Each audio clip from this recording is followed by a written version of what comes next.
moment. So over there, obviously, is Miss Long, and I'm Sister Rogers, your business aunties helping you get to that bag. Welcome to Synergy Sesh Happy Hour, where we discuss business one-on-one topics and such as an introduction to entrepreneurship, financial management, legalities, digital marketing, all these things for your business, and having some honest conversation about cannabis industry shenanigans, which there are always some cannabis industry shenanigans. T has the lineup for today. I'm not sure where her video. Okay, there she is. So before we kind of get into what we're going to talk about today, we want to have some quick announcements. I wanted to say and give a shout out to Mecca of Cash Color Cannabis out in Atlanta for this Atlanta Biz shirt. Yes. I literally cannot wait to just wear this. Like, it feels good. Mm-hmm. That blue is royal AF, and I'm here for it. Wow. I love the Atlanta fam. Shout out to all of our hustlers, our cannabis fam out in Atlanta, doing the damn thing for sure. That's one thing. Also wanted to shout out Be Live for this software that allows us to continue to collaborate effectively, you know, in order to stay connected to our audience. And for other entrepreneurs that are looking to connect with their audience in a different way and are looking to utilize YouTube as a platform even more, Be Live is a great resource. You can go to, I believe it's be.live, or it's just Be Live, BELIVE.TV. And that will allow you to do what we're doing. I'm here in California. Shalise is out on the East Coast in New York, and we're able to continue our happy hours, even though we were still doing it via Instagram Live, us wanting to connect here and have more of an archive for the conversations that we're having and the resources and tools that we share with you. YouTube is a better platform for what we're looking to provide. And so shout out to Be Live for creating this, for us to do this. And I also wanted us to take a moment to share what we're reading now. I know it's crazy time with COVID-19, obviously still affecting so many parts of the world, everyone's life. Blessings to anyone that has been personally affected. Wishing everyone continued health and wellness, mentally, spiritually, emotionally. If you are doing okay during this time, wishing you more of that. But as entrepreneurs, as business owners, the game has not stopped. It is, if not anything, gotten harder than it already is, and is testing our ability to be able to be nimble and to pivot and figure out how we are going to stay connected to our customers and engage our audience in the most authentic way. People's financial situations are changing, living situations. There's so much evolution happening right now. And so staying mindful of that and continuing to load your arsenal of knowledge is important. So we're just going to share some things that we've been reading. Me personally, I've been reading one book called Conscious Capitalism by John Mackey and Raj Sisodia. And this is, and so I'm a person, I love sending Shalise books. Like, if I'm reading something good, I'll make sure that I send it to her, because there's nothing like a team that is like equally informed. And that just goes to show that we're all about sharing knowledge with each other. It's never about withholding anything or one person knowing more than the other. That does neither of us justice in our shared pursuit of taking this company to the next level. And Conscious Capitalism has some great tools on leadership and how to be a capitalist, but be conscious at the same time. And I think that there's no better time than now to put that to work when we are in the midst of a reframework of how we have to do business. And if we're having to rethink how we're doing business, why not start from a place of social good? And I'm also reading Writing My Words, Life, Death, and Redemption in an American Prison by Shaka Senghor. And this is just a great book about the system, Welcome to my room, you all. about the system, how people of color get into the system, what happens when we are in the system, but then also a great story about how you turn your life around and kind of the stages of emotion that you go through as you come to understand yourself and what situations got you into the sad places that we have unfortunately been, but then the redemption, which is, I think, amazing. And so shout out to Shaka Senghor. You guys can follow him on Instagram. What has been your biggest takeaway from the book thus far from both of them? What was that? What have been your biggest takeaways from both books? So I think from Writing My Words, my biggest takeaway has really been, I really love how as you go along the book, he goes back and forth between his time outside of prison and like his life before prison and his time in prison. And so seeing not just the contrast, but the evolution of when he got into prison and, as he transitioned to different prisons and having to navigate life. I think it's, as someone who has never been to prison myself, but is an advocate for the criminal justice system and the reframeworking of that, I think this gives great insight into what's going on in that realm from a very personal perspective. And so that's what I'm getting out of this. I'm really enjoying this book.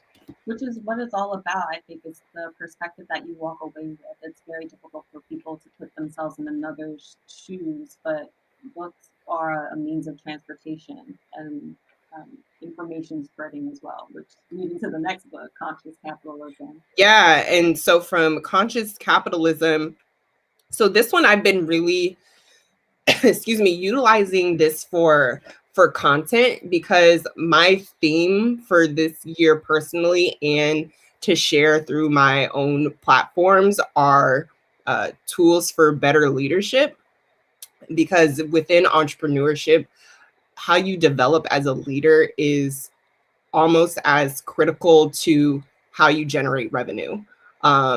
You really can't have the scalability of one without the other.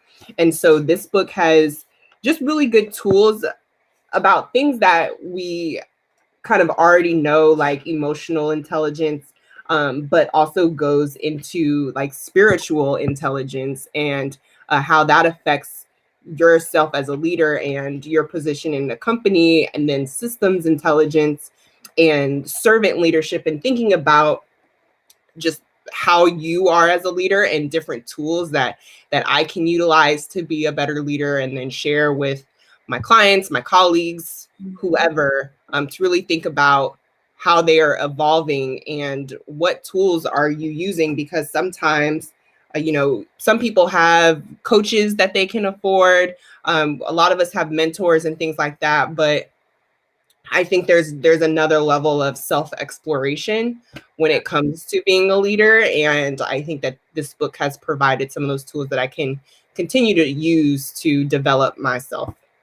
I was just talking about that with someone the other day, that oftentimes there are people who you want to be your mentors who are like possibly not only just physically, but then like also being able to afford their services. They're just out of your price range. And Yeah. the way that you can get in these people's minds are through reading their books and through taking in information that they've written, or like something that they might have suggested about another author that they like. Right. That's how you start to form your kind of like invisible advisory group of people who you admire and who you look up to. And Absolutely. I think The Richest Man in Babylon, that's definitely one of my favorite books addressing finances. My dad gave it to me when I was way younger. However, what I like about it was that one of the kind of like real cardinal rules that impacted me was you don't go to a shoemaker to learn how to do medicine or like how to be a doctor. So Right. who are you learning all of these when you're attending all of these webinars and doing all of these things? Who are the people that you are learning from? When you're reading the books, are they people who are doing something in the field that you want to do? Do they have knowledge in areas that you seek to have knowledge in? And that's how you should base your ideas of what books you should read. I'm Absolutely. currently reading Think and Grow Rich by Napoleon Hill. This book has been like circulating around my life for however, but I never actually read it. And as you can see, we have already started Yep. the Yep. chat for all the important things that we're taking away from it. But I'm honestly in between Think and Grow Rich, going through the Bible 365 days on an app on my phone, and then I'm also doing like these kind of mental health journals, and reading through that and taking in information. And also, I started like this coding class. So I'm reading things about Python right now, and I'm just like, wow, this is a whole new world. A whole new world. Okay. I never knew. Skills, building skills. Okay. That's what it's all about. And I love it. And so, with that being said, with all of these tools that we put into our brains, we hope that they are there to help us deal with the challenges that we face being entrepreneurs, being in positions of leadership, being resources for other entrepreneurs. And so we really wanted to dedicate this happy hour to discussing, and also, hey, cheers, because it is happy hour. Holla. Okay, little sip, sip. Yeah, I was wondering if I wanted to get someone, but very honestly, I don't know how many people follow the whole retrogrades and just planetary alignments and movements that are happening outside or but within our own solar systems. But it's kind of going crazy up there. So I'm like, you know what? I think I can do some cannabis. Well, girl, if you got some water, cheers to that too. Okay, boop, boop, boop, boop. Um, but with that being said, challenges of entrepreneurship, getting into kind of there's so many. There are so many challenges, from financing to HR to personal development, professional development, vendor outsourcing. We can go on and on. We've kind of narrowed the conversation down a bit, and somebody submitted a really great topic around how to create a culture for your employees to feel like they are priority, but allowing them to still be humble. And if you don't know what that means, it's sometimes you want to create a culture, especially, as millennials and just in general, we like cultures where we feel comfortable. It's not too stuffy. It's you want to go into work every day, right? And sometimes that also, if you haven't done this properly in the beginning, it could create a situation where the hierarchy gets disappears, and because boundaries have been crossed, not established, and people aren't necessarily responding to authority, or what does authority even mean in some of these circumstances.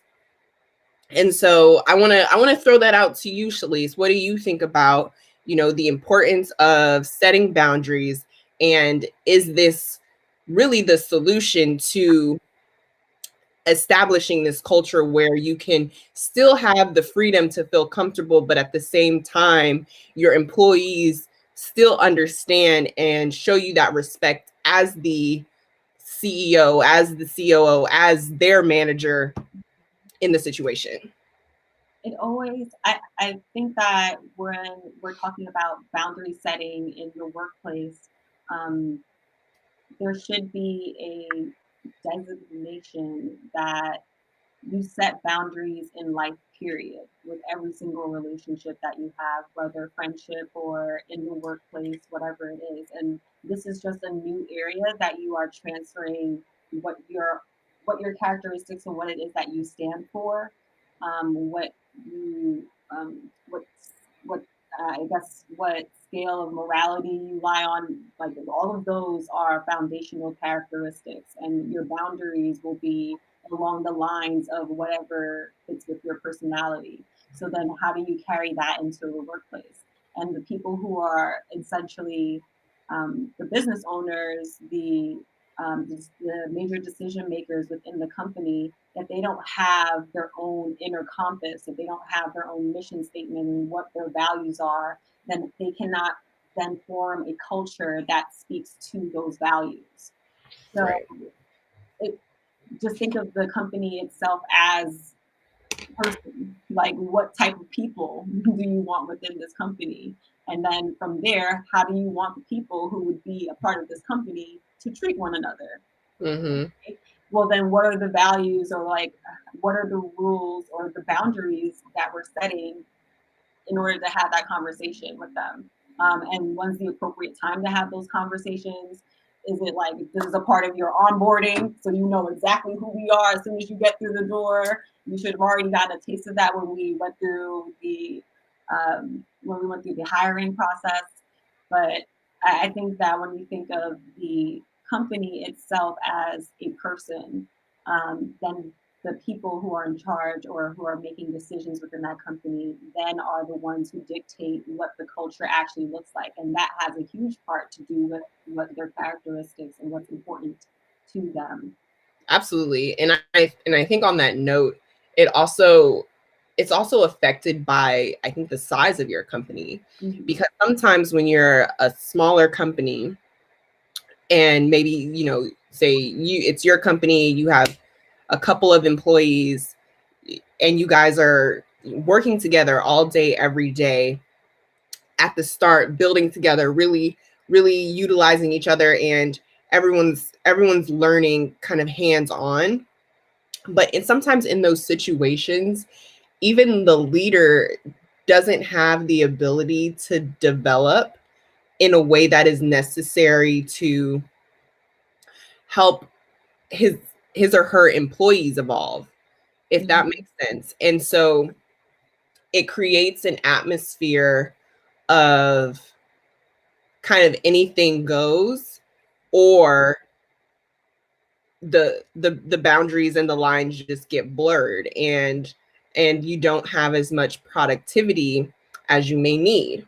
Or you have other situations where you there's the key thing that I'm trying to get to is how important development is, and Right. not and beyond personal development, like professional development is critical. And I'm leaning really hard into the necessity of being a good leader, because when you are constantly trying to develop yourself as a leader, you learn about how to evaluate your own skills, strengths, and weaknesses. And you want to know simultaneously better the skills, strengths, and weaknesses of your employees. And being able to have that foundation, I think we always throw 16personalities.com out there, but it's I've seen recently how it has really opened the eyes of team members that are working together in very close, not close quarters like touching each other, but just like closely as a team. And sometimes that can be suffocating when you're a very small team and you're a startup and you're still bootstrapping, and there's no HR, there's no one you can really go talk to or complain to, and really hash out issues in a more effective manner. It's really I need a minute.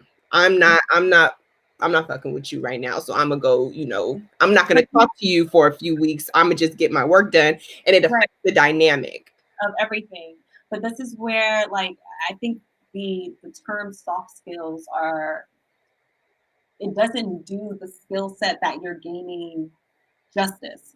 None of this is soft skills. These are life skills. You need to learn how to communicate with people in order to be able to work with them. Yep. You have to learn how to communicate with people that you live with. You have to learn to communicate with people on the train, who are giving you food, who you're texting, who you're emailing, who you're doing business with. Like, none of that is separated at any point. It's just the manner in which you are now communicating. Now it's business. Yep.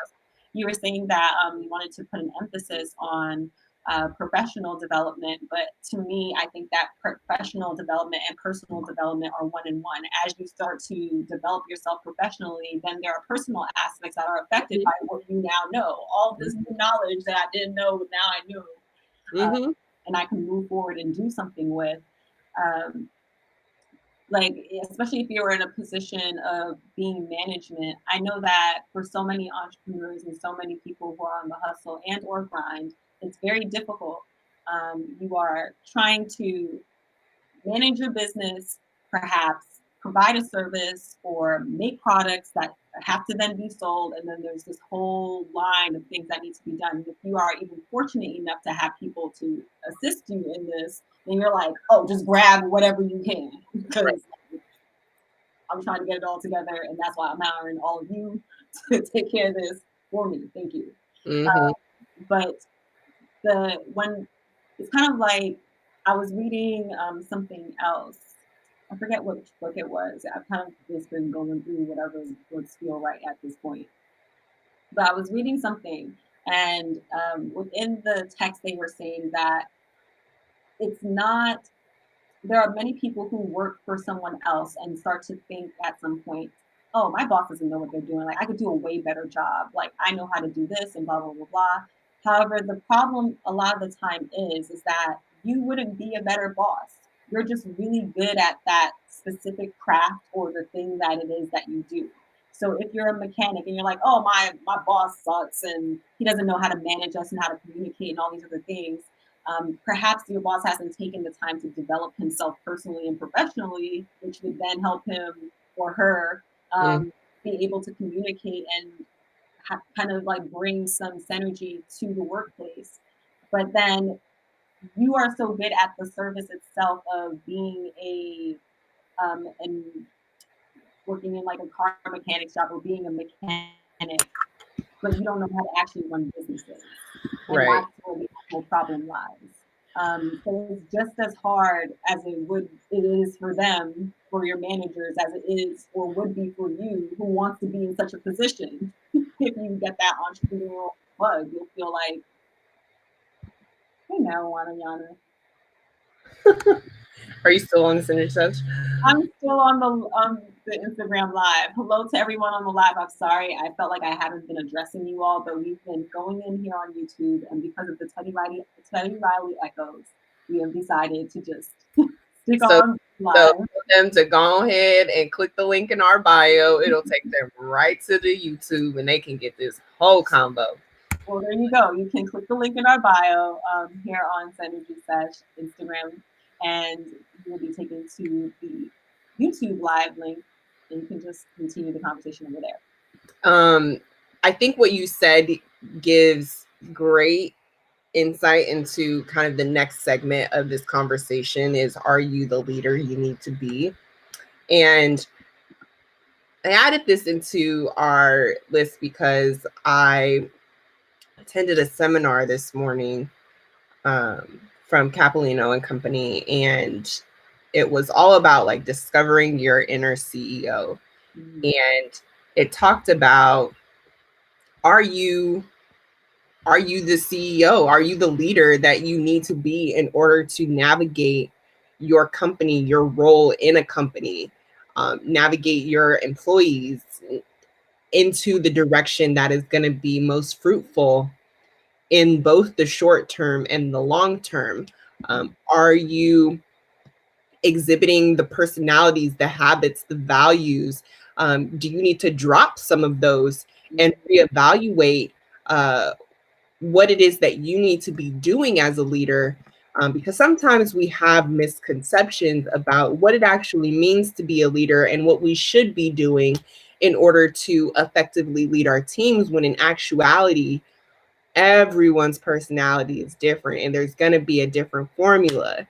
Just like the way cannabis affects every single person differently, a leadership style is going to be a little bit of this, a little bit of that, a sprinkle of this, and the ingredients are going to be a little bit different depending on who you are and your personality type. And that's why it's so so important to really understand yourself and get to know yourself constantly.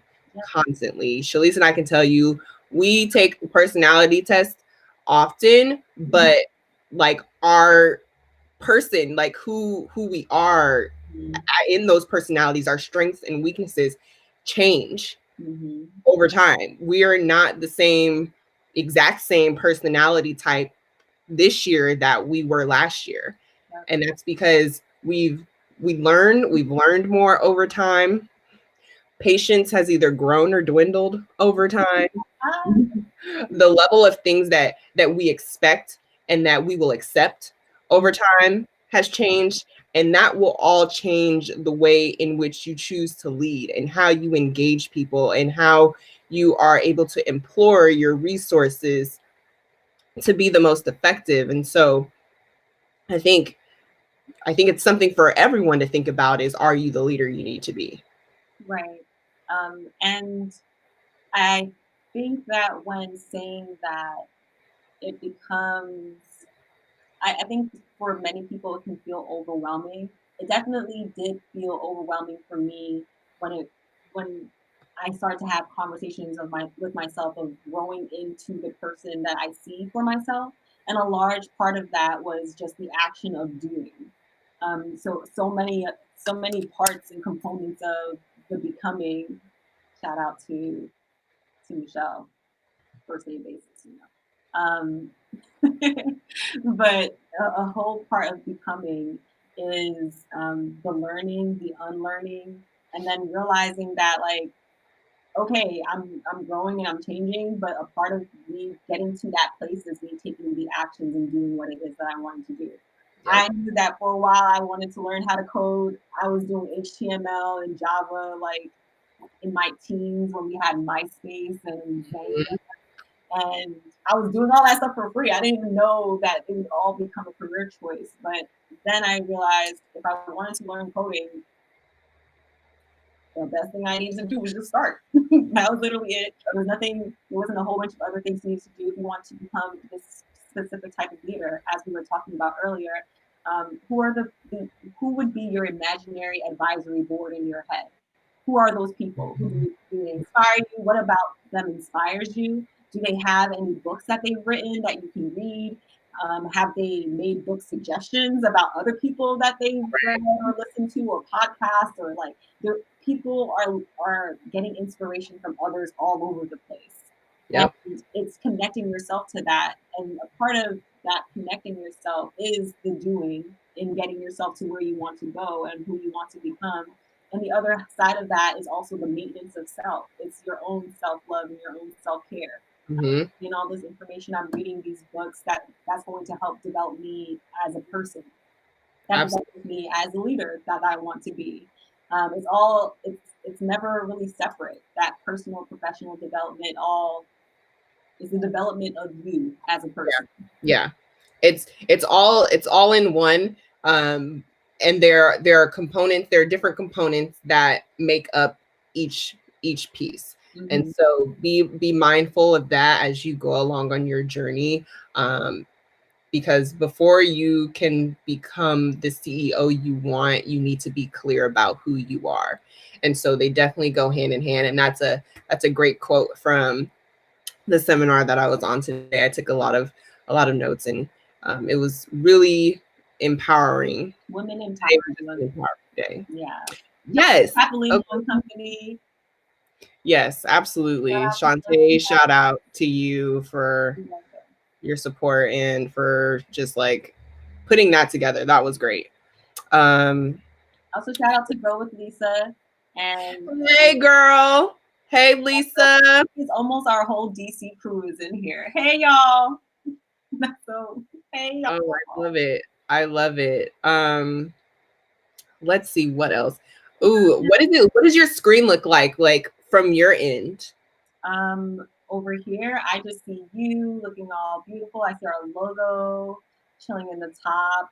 And it says, "Are you the leader that you need to be?" Over Okay. here I is was, this.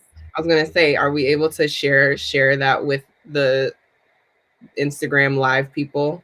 Oh, I can definitely turn the camera around. So you all will effectively be staring at a screen, which I know might feel a little extra, but here we are. Welcome to 2020. And so thinking again about, are you the leader you want to be? I want to also note, what was this? Thinking about not only like who you are, but your business model. Mm-hmm. And I think that this is, I want to make sure. Okay, our next topic is effective meetings, but I'll just say this one last piece. Thinking about your business holistically, and are you being the leader that you want to be?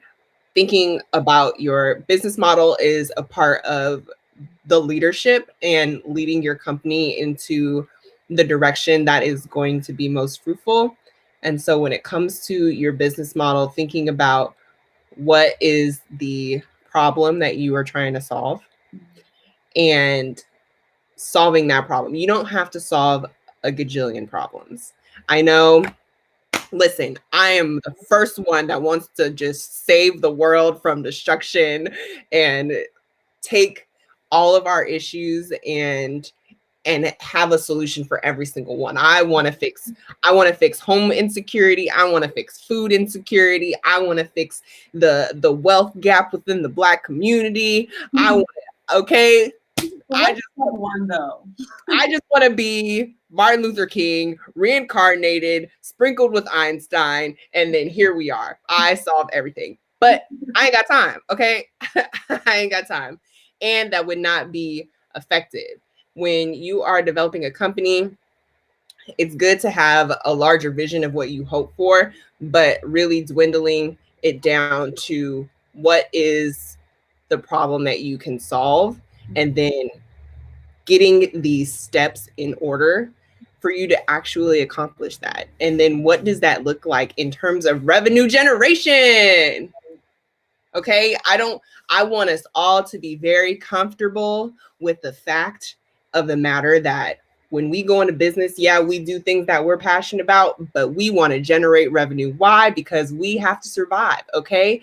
And money speaks. And when you have funds, you can do even more things and go after even like more things that you're passionate about. And it provides you with the sanity, the financial security, and the resources to build out your team so you can actually get shit done. So Right. think about all of that. And as I was saying earlier, it's usually people who usually want to go into positions of not only leadership but owning one business is based off of the leadership that they saw before that seemed like it was failing and it was just very disorganized. And they wanted to create their own companies.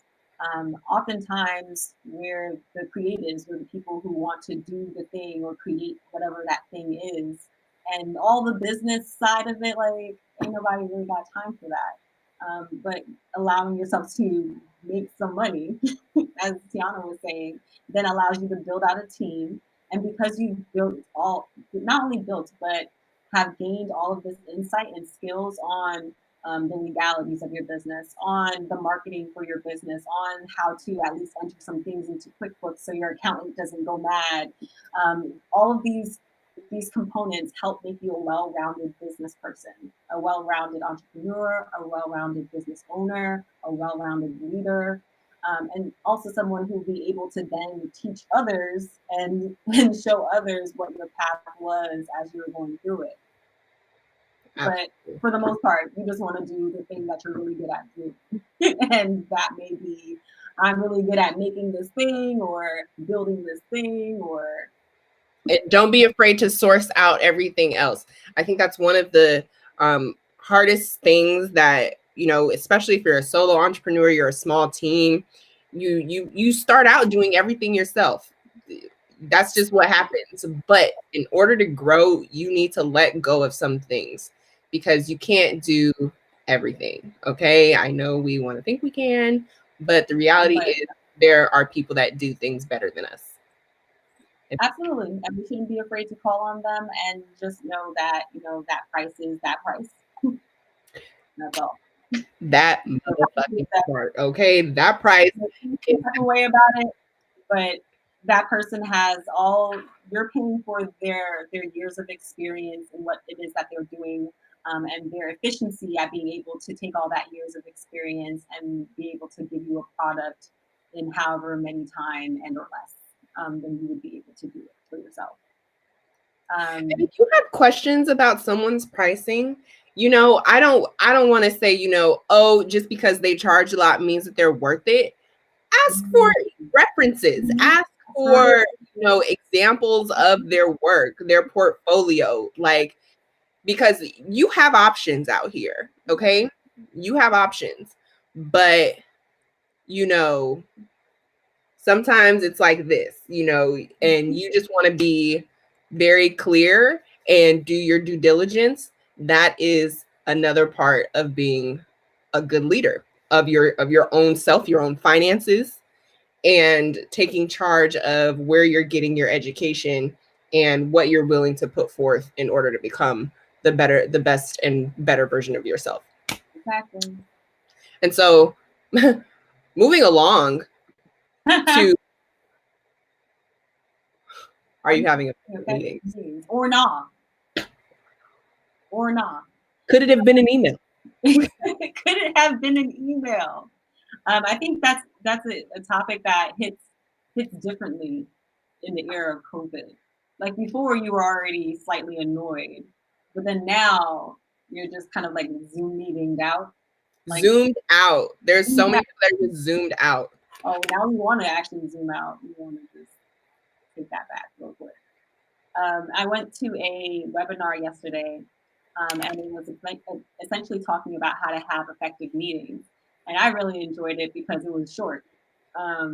It was slated for an hour, but the instructor got on there and was like, well, I mean, this is how long what I had to say is. I'm going to keep this open in case you have any other questions about what we discussed today. If you want to,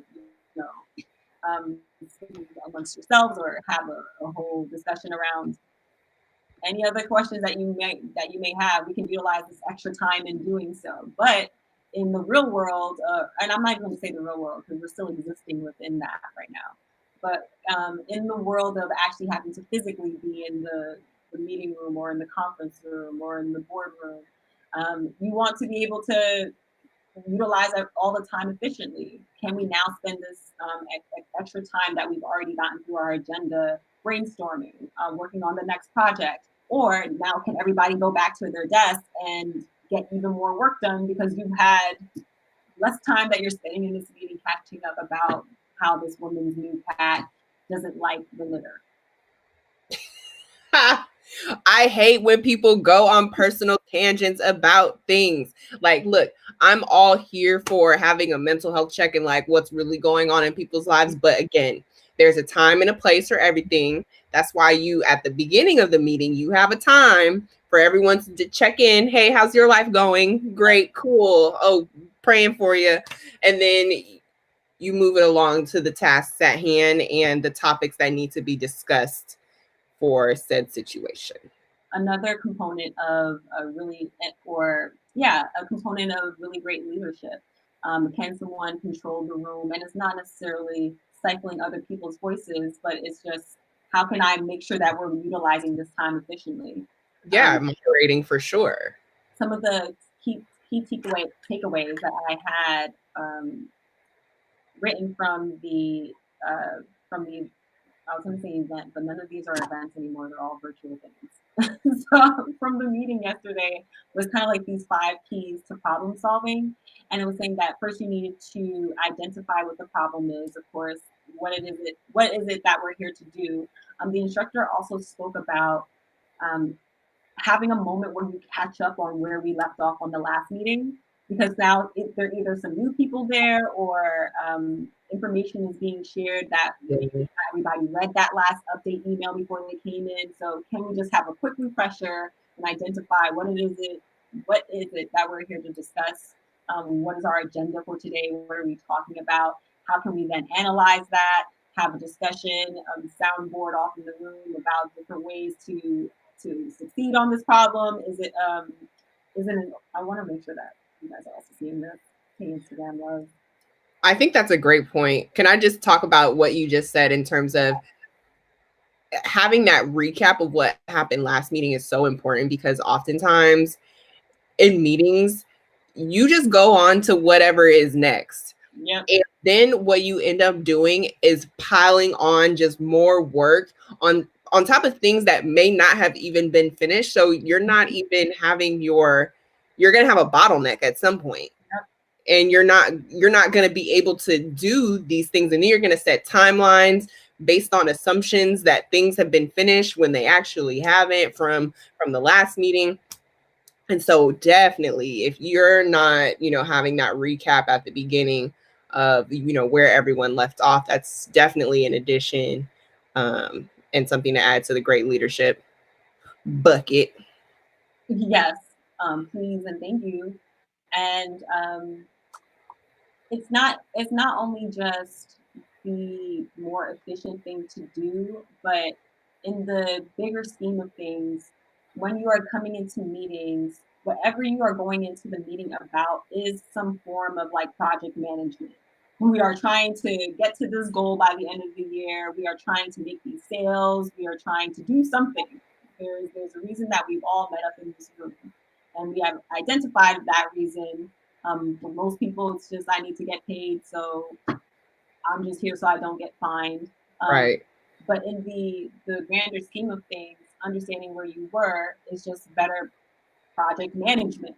Do I actually care about what it is that we're coming into these meetings to do, or is this just a cycle that we're okay with doing because everybody else seems to be having meetings?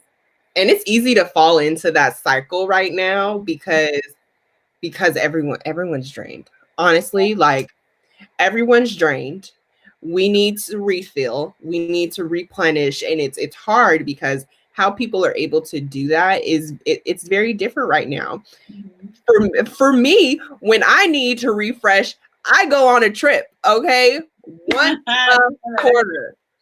I have quarterly retreats, and I have not been able to do that this year yet, and it is affecting me. Mm-hmm. I would be lying to say that it isn't. I would be lying to say that I have not.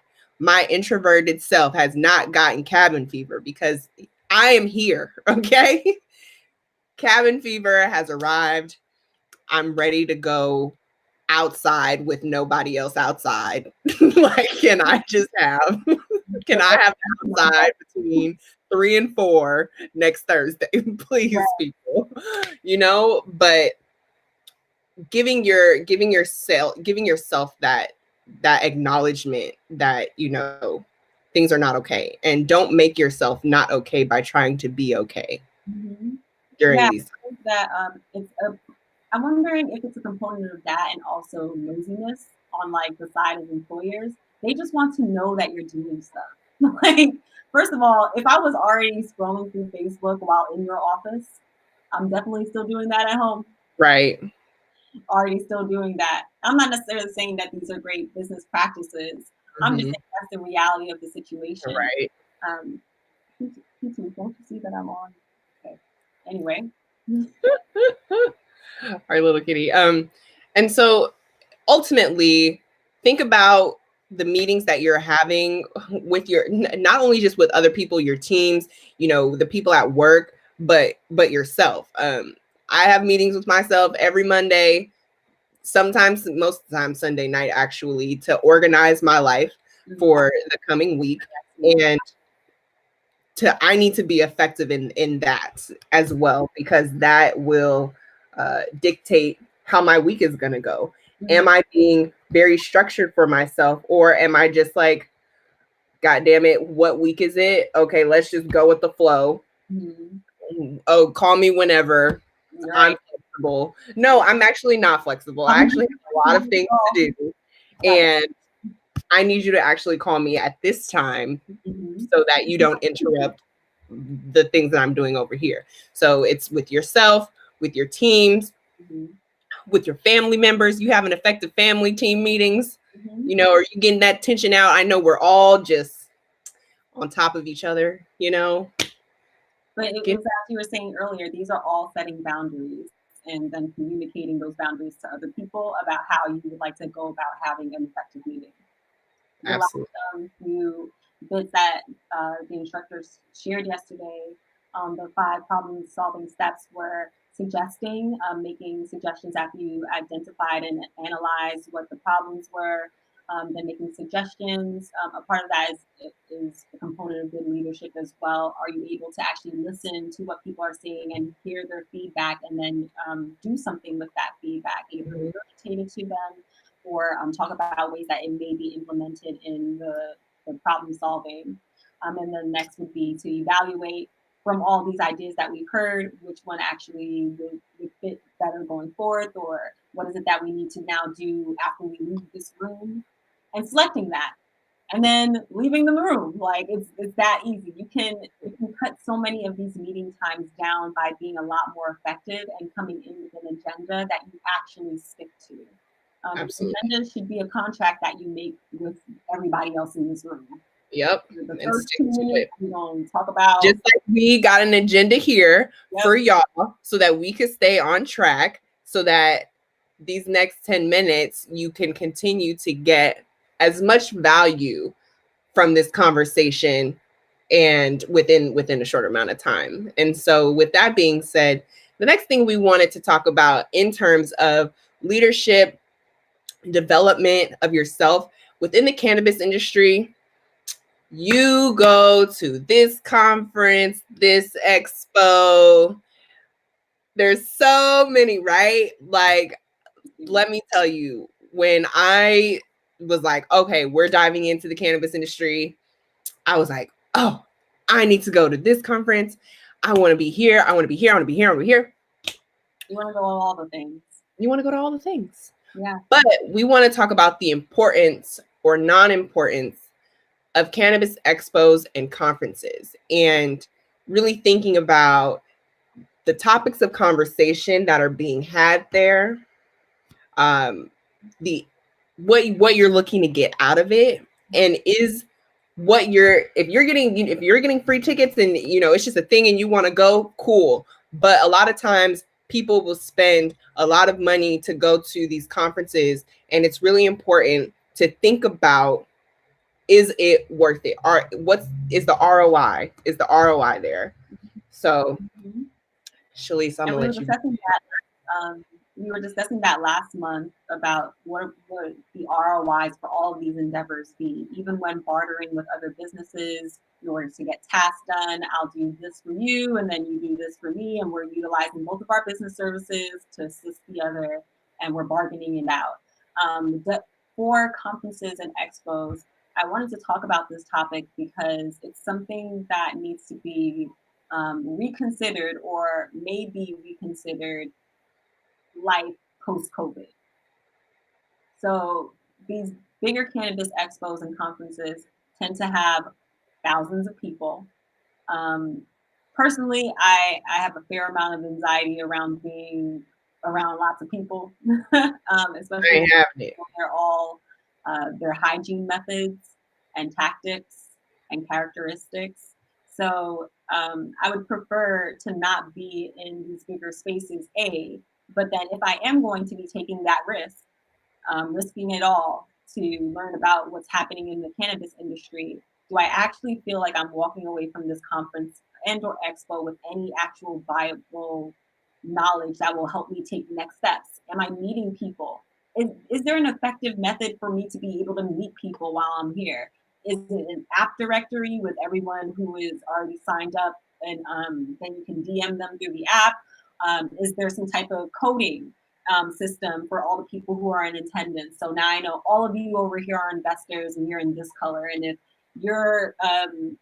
you also work in cultivation, then you're all in this sector. And I can tell from the profile and all these other things. So I know exactly who to get to and what it is that I need to achieve while I'm there.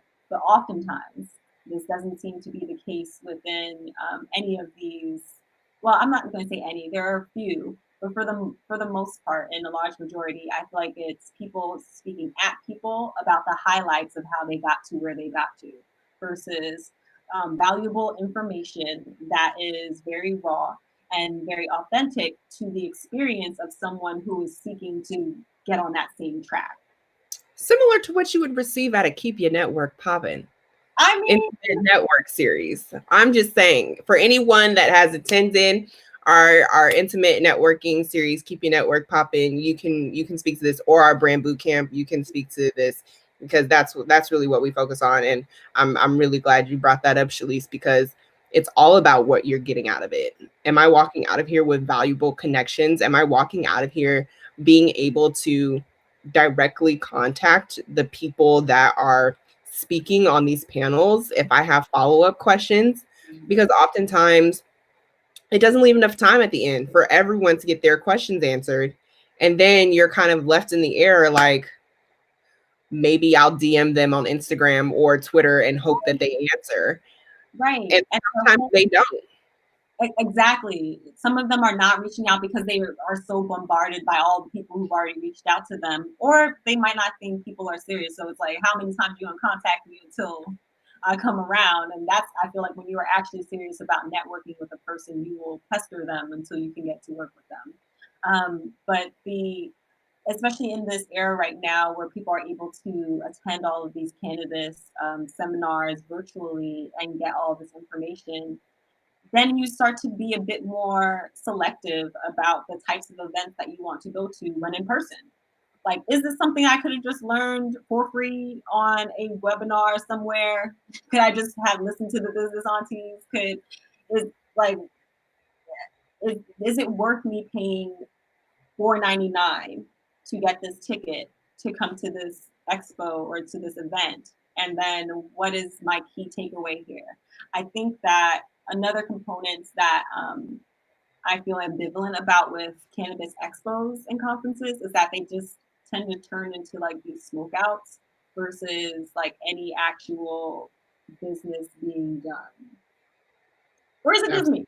And so I think it also depends on where you are, because I do know, and I will always say, Hall of Flowers is one of the best cannabis expo conferences I have ever attended. I feel like it's effective in what it seeks out to do. I feel like it provides the opportunity for buyers, just regular people wanting to connect with brands from cultivation to manufacturers, to really see and be hands-on with the experience. But when you go to other conferences that I've been to, and it's really just a bunch of people talking, and yeah, you have an expo floor, but it's like, is this tangible? Is this as tangible as I need it to be? It or really out business cards. Like, you get right. And there's a lot of just throwing out business cards and then not so much follow up. And but granted, you got to know how to network. That's also a component of it. As if you're an introvert, an extrovert, whatever it is, knowing how to network is important.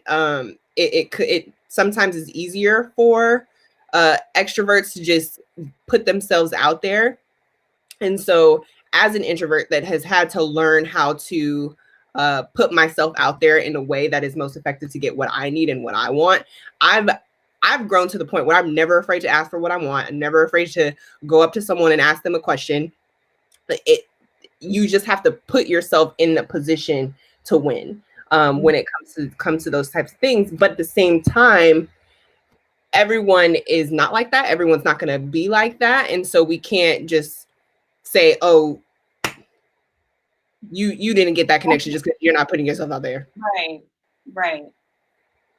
But I think that we should put a notation in that to be a component of what we discussed on that next month's happy hour. Um, Absolutely.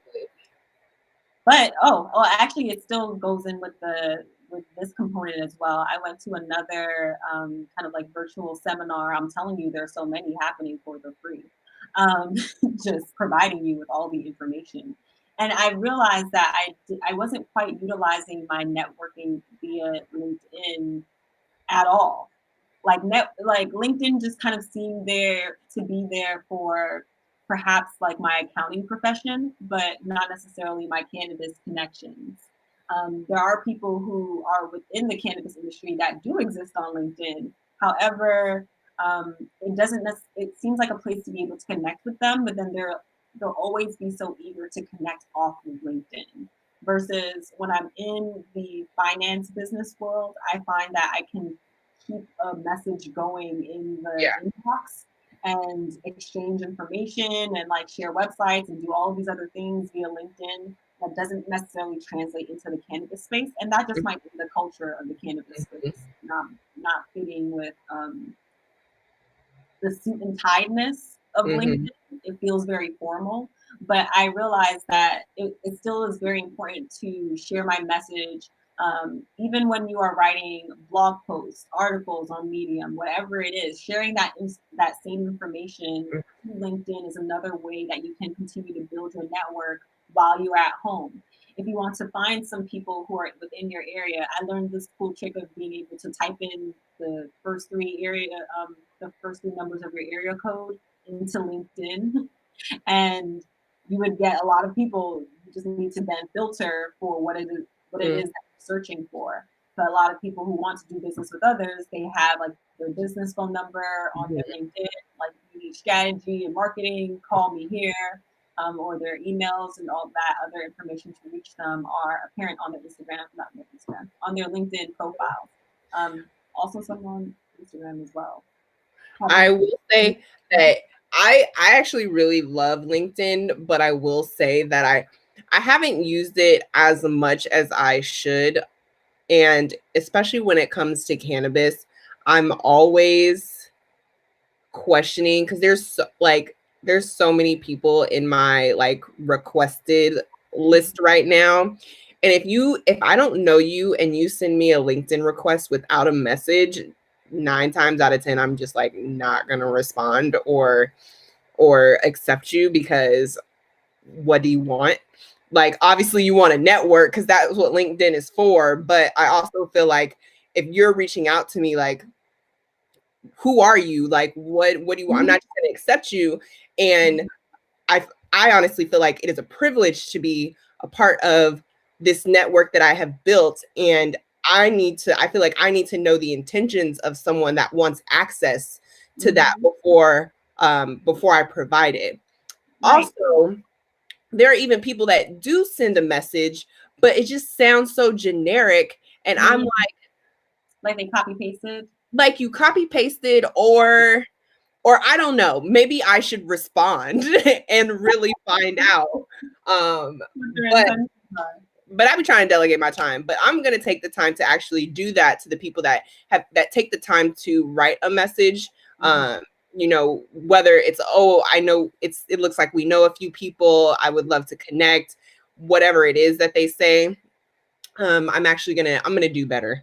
And you have empowered me with this conversation to do so. So thank you, Sister Rogers. On the webinar I attended, the instructor was saying just 15 minutes a day, and it shouldn't be reactive, like I'm responding to all these messages. It should be proactive. Who am I looking for on here? Um, but I want to dive in on networking in a bigger sense. I'll put it as like a table topic for next month. Mhm, I think that we should really analyze the ways that people can network both digitally and then when in person, mhm. because there are some crossovers there. Yeah, that's a great overlying Yeah, topic of well, discussion. as you were just saying with LinkedIn, when people don't send you like the message with the follow request, then it's kind of like walking up to someone and just staring at me. and it's just like, are you going to say something? Like, I don't even know. We're obviously all in this room to network with one another, but then you just came up to me and then just acted real awkward. You just kind of tapped me and then walked away. And I'm like, was I supposed to like?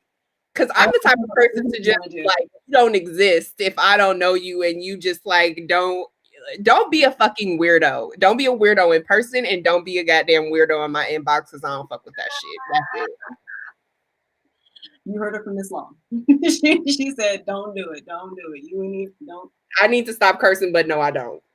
No, I mean, you were just saying earlier you got cabin fever, sis, and that's a whole personality component as well. Because I'm inside and I haven't been outside in so long, and I'm fine with it. I'm like, oh wow, more inside for me. I'm gonna just hibernate and God damn it. But I did want to address one of the questions that I saw here on Instagram.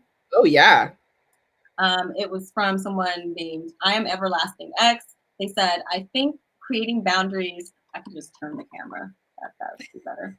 I think creating boundaries and being an emotionally intelligent leader are both effective attributes. However, some may have seen this Michael Jordan documentary where he was a leader lacking in those areas. It seemed like he was lacking in those areas, but he was still successful. Wondering what our thoughts are on that. So I think that you don't have to be great at everything to be an effective leader, right? That is the glory within having a team. And I think really that's the purpose of having a team, because they're able to help you where your weaknesses are. And Michael Jordan was great at what he was great at. And I started watching The Last Dance. I need to finish it. But just from what I have seen so far, he was dedicated. And that is a leadership quality. Your dedication to your craft and being able to stay focused and not let the plethora of distractions that come with that status and getting to that level of success in life deter you from achieving what you are seeking out to achieve, not only for yourself, but for your teammates and the people of Chicago. You know what I'm saying? And I think you have to think about that as well. Like, don't hinder yourself or get down on yourself because you're not great at everything. You don't have the leadership qualities of Jesus, even though we wish, but Jesus is within us. Your spirit, whoever your deity is working within you. And so it's okay. It happens. And that the leadership quality of recognizing that, okay, I'm not good at this. This is not my strength. Lean into that. That's okay. And get help. Lean on your teammates for that. I think being able to have a quality that allows you to lean on someone else for something you are not good at is a leadership quality within itself. Because you see a lot of people out here that are afraid to admit what they're not good at. And so they keep trying to do what they're not good at, and they do it poorly, versus either dedicating what is necessary to either get better at said quality or just going ahead and outsourcing that bit, right. And that's a part of leadership as well. So that's my thoughts on that. I wonder if how much of that is leadership and not just him. Like it's kind of self-serving in a way. I'm learning how to be dedicated, or not learning how to be dedicated. I am learning the skill sets needed for the craft that I am interested in pursuing, and like that possibly makes me a better at what I do. But that doesn't necessarily make me a leader. That just makes me excellent at what it is that I choose to focus on. But the leadership qualities are dependent on how you interact with and the effects that you have on the others who are around you. Or is that completely necessary? If I'm not looking to lead you or anyone else, if my main goal is to lead myself to success, what do I need to do in order to achieve X, Y, or Z? Then let that be that. But I think in the grander scheme of like what we talk about in terms of leadership and it being necessary to not be self-serving, absolutely, I agree 100%. I think I make the note not only as a distinction, but then also as kind of like a suggestion of sorts. Like not everyone is made to be a leader. Like sometimes we need recipes. Yeah, absolutely. Like sometimes you're just really great at the craft it is that you are able to create. Perhaps you are a really great mechanic, but you would not be a really great business owner. And if you want to be a really great business owner, then what are the skills in leadership and communication and time management and process improvement and problem solving and all these other areas of management that would be useful for you to know, so that way if you actually do want to take your skills and then create a business out of it where you can hire other people, you now have these skill sets. I need to find another word for soft skills. I don't like soft skills. They're not soft. These are hard skills. They are hard skills. Rare skills. Right. Well, in the meantime, and they gonna be soft skills. I got but improving those skill sets for everything else. Absolutely. Well, we've reached 71 minutes and 10 seconds over here on the tubes of the U. So I'm surprised good old Instagram Live hasn't just shut off. It cut off. It cut off.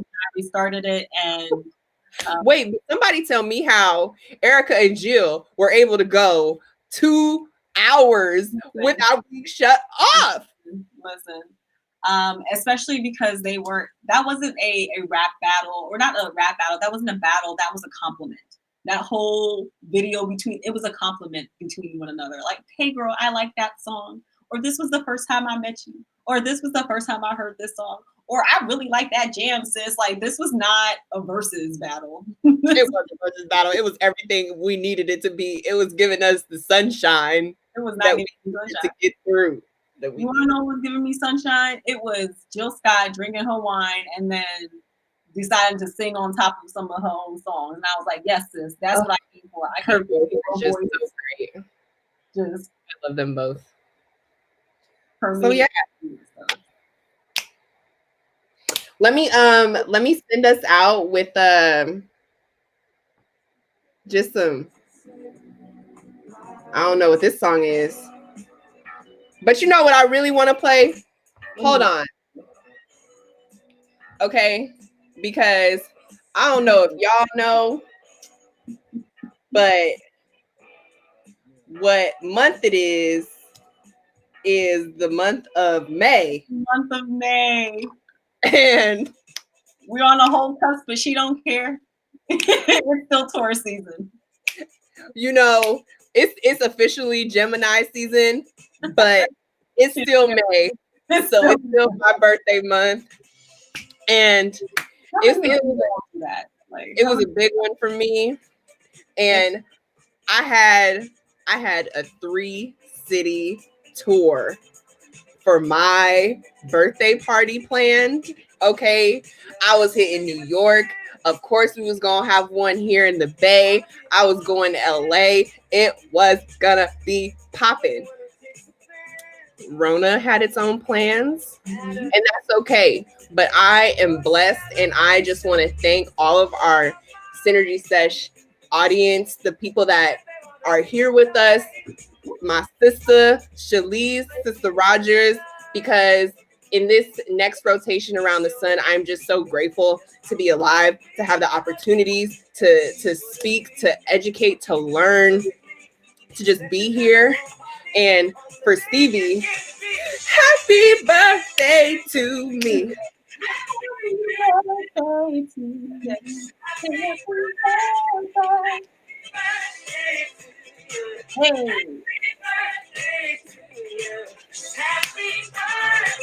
Okay, that's all. That's all I wanted to, just put out there for the folks.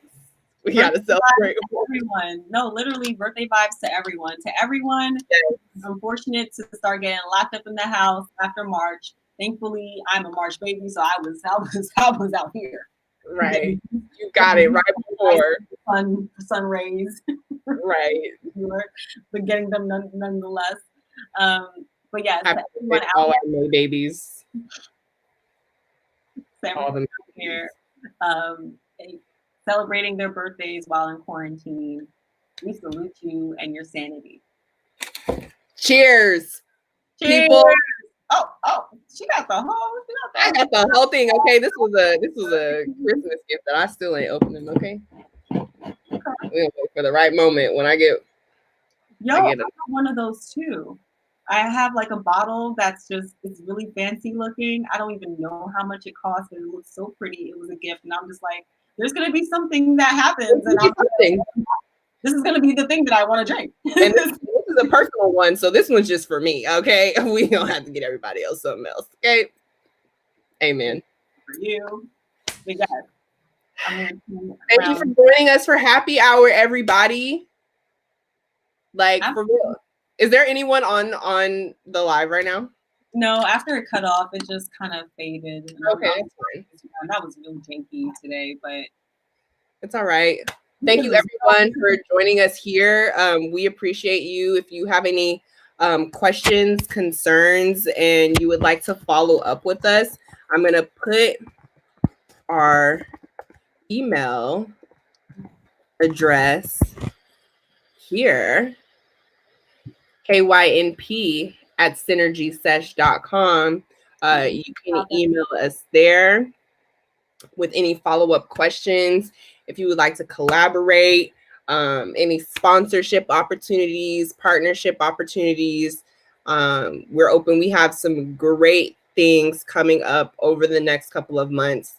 Shalise and I, Sister Rogers and I we're working hard. We're working hard here on the back end to create great content for you, education resources. We post a lot of quotes and inspirational things and things that we've done in the past. And we're not about just bombarding you with random information. We want to make sure that when we do engage, it's thoughtful, it's useful. You can take it and apply it, and it will foster you to go be great. So that's what we have going on.